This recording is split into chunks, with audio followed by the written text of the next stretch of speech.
Bien, merci messieurs, 9h42. Dans un instant, je serai avec Blé Bilal Mokono. Il était dans la brasserie face au Stade de France, là où l'un des kamikazes s'est fait exploser. Il a accompagné son fils aux toilettes et il a croisé ce kamikaze. Il va nous raconter. Allez, 9h42. RMC, édition spéciale. RMC, édition spéciale, Jean-Jacques Bourdin. Bien, avec un témoignage exceptionnel, celui de Blé Bilal Mokono. Bonjour. Bonjour, monsieur Bourdin. Merci d'être avec nous. Vous êtes blessé. Vous avez été blessé au Stade de France. Quelle est la nature de votre blessure?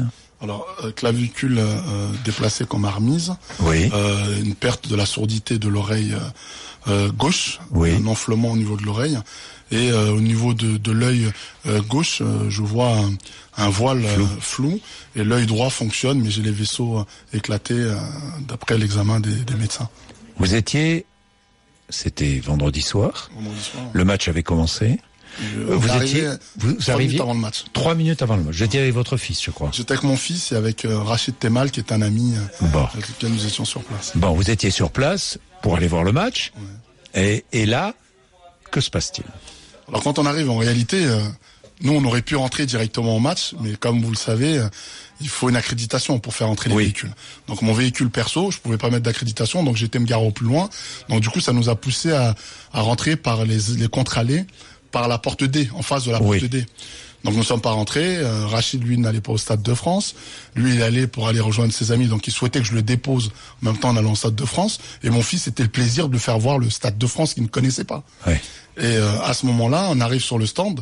Rachid avait envie d'une merguez à la bonne franquette. Oui. Donc on a été commander ces sandwichs merguez, pour faire très court. Et là, dans l'heure de mon arrivée, à ce moment-là, je balaye beaucoup du regard pour être dans les métiers, pour avoir été dans les métiers de la sécurité.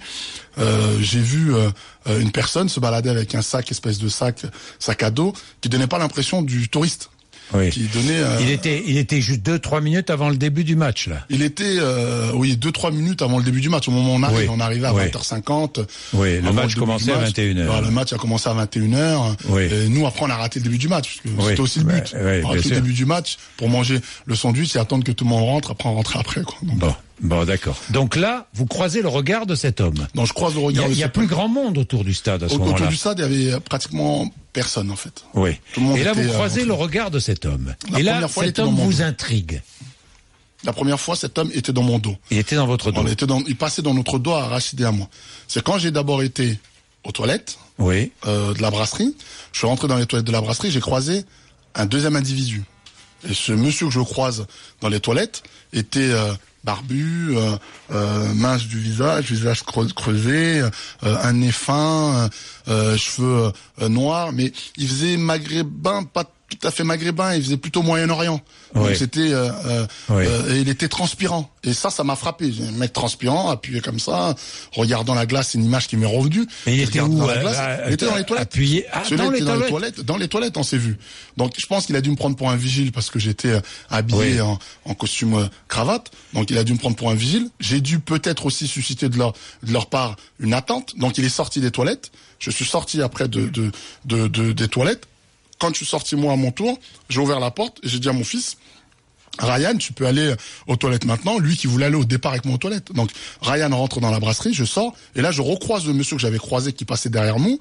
Je le recroise, avec lequel on se passe devant, on se bouscule limite. Et je me retourne, dans l'intention de m'excuser, mais surtout dans l'intention de cette inquiétude, de me dire que pour moi, je pensais que c'était un braqueur. Après, j'ai pensé que c'était un règlement de compte. Et c'est au final, quand je suis revenu sur le stand, devant le stand, que j'ai voulu prendre le sandwich, pris le sandwich en main, que je me suis retrouvé et que cet individu s'est fait sauter. Et quand il s'est fait sauter, j'ai dit acte terroriste et j'ai avancé au lieu de reculer. Il était à combien de mètres de vous, là, quand il s'est fait sauter? 10, 15 mètres maxi. On était sur le même trottoir, en fait. Vous l'avez vu? Qu'est-ce que vous avez vu? Ce que j'ai vu, c'est quand je le regardais, il me regardait pas, il fuyait mon regard quand il était en face de moi. Il fuyait mon regard. Du coup, il s'est décalé. Et avec le stand, je pense que c'est le stand aussi qui nous a protégés un peu. Donc avec le stand, il s'est déporté un peu sur le côté du stand. Et là, boum, il s'est fait sauter. Et à ce moment-là, moi, j'ai réagi en revenant sur là où c'était fait sauter. Il y avait à peu près 1,5 m sur la dimension de pouvoir faire passer le fauteuil entre le stand et la brasserie. Ouais. Donc je suis venu devant, j'ai vu la chair humaine par terre exploser, et je vois une dame blessée à la tête. J'espère pouvoir avoir des nouvelles de cette dame. Et j'ai été la secourir, la sauver, en lui tendant la main au départ, mais elle n'entendait rien, elle était blessée, elle était dans les vapes. Donc je tends la main, elle prenait pas ma main, et après quand j'ai insisté en tendant la main, elle a dû voir ma main, je finis par la prendre avec le bras, je la lève, et au moment juste à peine de la lever, où elle levait sa première jambe, boum, deuxième explosion.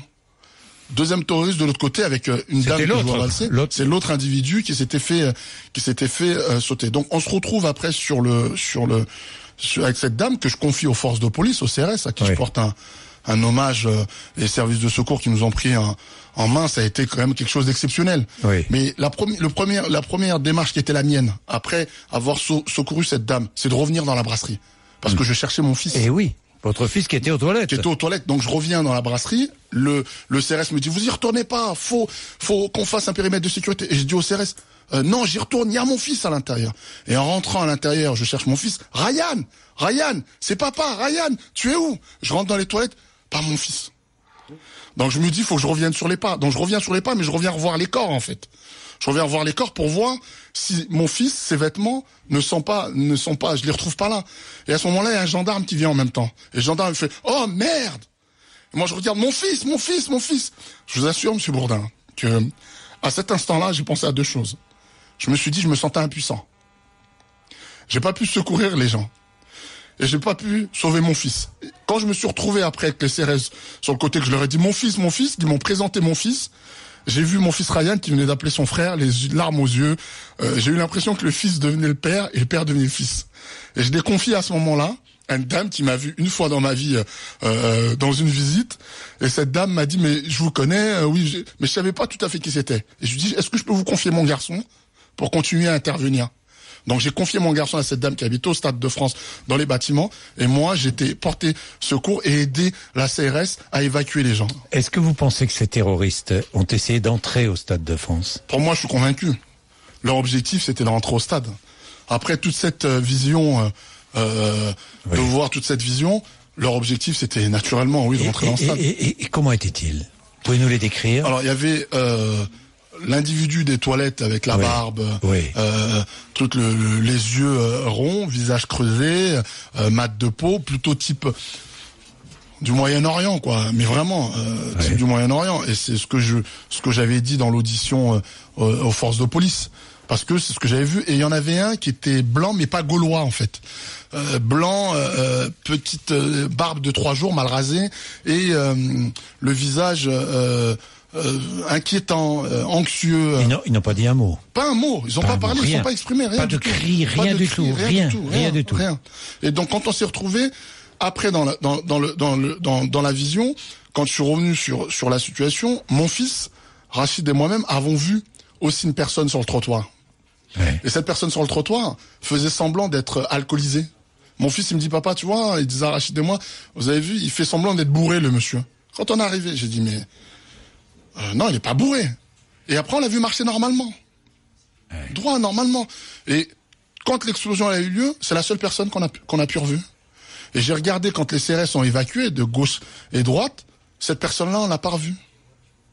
Ouais. Donc c'est là où tout de suite j'ai voulu sécuriser mon gamin, en fait. Je me suis dit, peut-être qu'il est encore dans le secteur, peut-être qu'il se passe quelque chose. Et j'ai appris qu'il y a eu la 3e bombe. Et vous avez appris qu'il y a eu la 3e bombe. Merci pour votre témoignage. Merci à vous. Bon courage dans tous les cas. Merci à vous. Vraiment. Blé Bilal Mokono sur RMC ce matin. Il est 9h54. Nous allons, je crois qu'il y a beaucoup de publicité à passer. Donc on va la passer. Ensuite, les grandes gueules. On a encore un peu de temps. Alors, j'ai encore 1 ou 2 questions à vous poser. Rétrospectivement, aujourd'hui, là, 2 jours après, à quoi pensez-vous là maintenant? Aujourd'hui, je pense à 2 choses. Je me reproche un peu de ne pas avoir secouru les gens, de les avoir accrochés, ces terroristes. Mmh. Et je me dis peut-être que j'aurais donné un signalement un peu plus tôt, de l'intuition que j'avais, peut-être qu'elle aurait été partagée, qu'on aurait pu intervenir plus efficacement. Mmh. Mais en même temps, j'ai envie de dire à tous ces chefs d'État et à ces terroristes que la France est un grand pays, c'est une grande nation. C'est pas eux qui m'ont fait peur. La crainte que j'ai eue, c'était mon gamin. Et c'était de me dire que les Français allaient baisser les bras. On a un peuple fort, courageux. Faut pas confondre l'islam avec ces terroristes. Vous êtes musulman? Oui, je suis musulman, de mère catholique, de la mère de mes enfants juives. Je crois que je suis le bon exemple et on vit très bien. Et ça se passe super bien. Donc ces gens-là qui passent des messages comme ça sont pas les bons messages. Merci à vous. Il est 9h56.